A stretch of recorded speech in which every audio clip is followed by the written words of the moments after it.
Hello. Hello. Hello. So, Eric James Hudson. The Huddy one. Huddy Hud. The Hud. A man of many names. Fitting for such a legendary character. The one finally settled on by many closest to him has a D in front of it. You know that you are in the presence of legend when the name is prefaced by the Hud. It sounds regal. So, I've been looking forward to this day, this moment in particular, this speech, for a long, long time. Many a moon. That does not mean, however, that I feel properly prepared to give it, but I think it's going to be all right. So I tried to write this thing probably 100-odd times over the course of the last 6 months or so. I thought on it for hours in the mountains, on oceans, in bars, on the open road. It's just been on my mind. But I couldn't really figure out where to begin, where to start this darn thing. And this difficulty frustrated me greatly. Why so hard? I've known the Hud for so long. Why should I struggle with a simple speech of praise? After many failed attempts and a bunch of times staring at a blank page, it hit me. It was just the length of our friendship, the depth of our connection that made it so hard. Our friendship is one of truly, truly epic proportions. I couldn't find the beginning because I can't remember the beginning. I don't remember when we met. We were babies. We were little tots. Can't remember it. We were too young. So it makes sense that I couldn't find the beginning because I can't remember the beginning.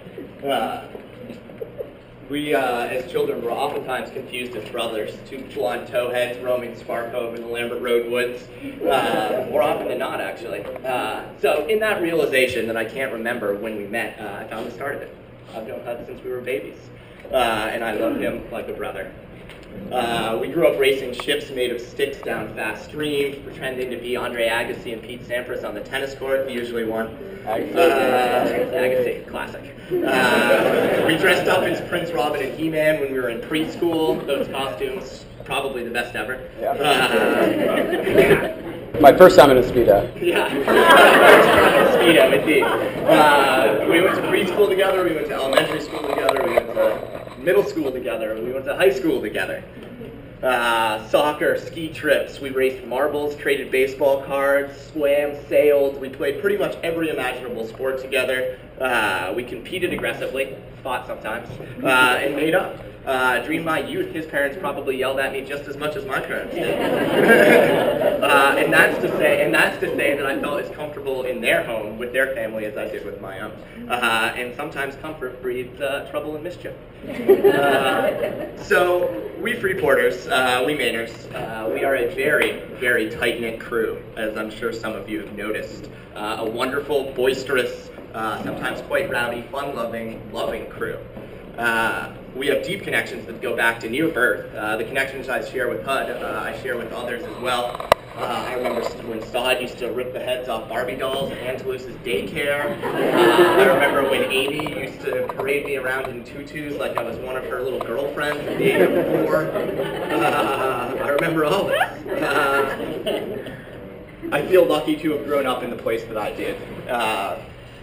Raised on Casco Bay, islands and boats, the coast of Maine, but more than the landscape, I am grateful for the people with whom I had the good fortune to come of age. The families that surrounded and supported my own, just spectacular. It is a massive, loving, intimate Freeport web. And at the center of this web is the Hud. And the Hudson family in general, Dale, Carol, Mary, you guys are the gelling force, the center of this web. The Hud is so well loved by so many, and for so many reasons. So you're just so much fun to be around. People can't help but jump on board. Island parties, house parties, frat parties at Elon, you name it. We Freeboarders were always ready to tear up the scene. The summer of Hud, that's a good reference earlier, probably one of the best summers of my life, and will go down in history as, well, yeah, one of the best summers in the history of the world, I think. And this was all because of Hud's enthusiasm, because of his zest for life, shall we say. And from what I hear about the good Admiral, Uncle Dale here, this might be an inherited trait. It's in the genes. So all this partying, it's just celebration for the Hud. Celebration of life well lived, celebration of good friends, celebration of growing up where we did in the way that we did, surrounded by the wonderful, awesome web. Celebration of our deep connections to people and place. And although the sticks and streams may have been replaced by PBRs and dark and stormies, it's always in good fun when the Hud is at the helm. So, in the presence of all this rowdiness, all this enthusiasm, all this depth of connection, it can be very, very hard to break through, to be accepted by this rather eclectic bunch of deeply connected folks. To become part of the family can be hard when people have known each other since when they were born. It can be intimidating, it can be frightening, it can be really annoying, it can be frustrating, it can be a lot of things. And Grey, you did it with ease.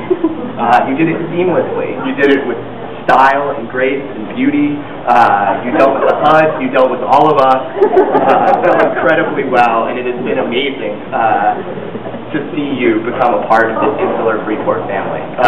It just seems so natural and right from the start. So Grey, it seems like this happened a while ago, but this is a formal welcome to our amazing crew. So, welcome to the family. Hud, I've known you for almost 30 years, 3 decades, and in that time from sticks and streams, to parties, to college, the best times of my life, I thank you for those. And I mean the best times I can and sometimes can't remember. So many good times, so many wonderful times, that it's impossible to list them all off in such a short speech. This is the stuff of novels. This is the stuff of epic poetry. Short? I know, this is short for me. I could go on for hours. So these best times I owe to the Hud. And it's all because of your character, because of your personality, because of who you are. Although we don't sleep at each other's houses once a week anymore, and although I live in Wyoming, which I have you to thank for, by the way, and you live in Charleston, I still feel lucky to see you 3-4 times a year, and nothing has changed. Friendship, brothership, really, formed at such a young age, does not alter, it doesn't change, not one bit. You are still my toe-headed brother. So, this is a toast, not a speech. I've rambled on long enough, I think. So, let me get to the proper toasting. Here's to growing up together. Here's to the first 10 years. Here's to the teens. Here's to the 20s. Here's to our exceptional and epic past together. But more than that, here's to this moment. Here's to the present.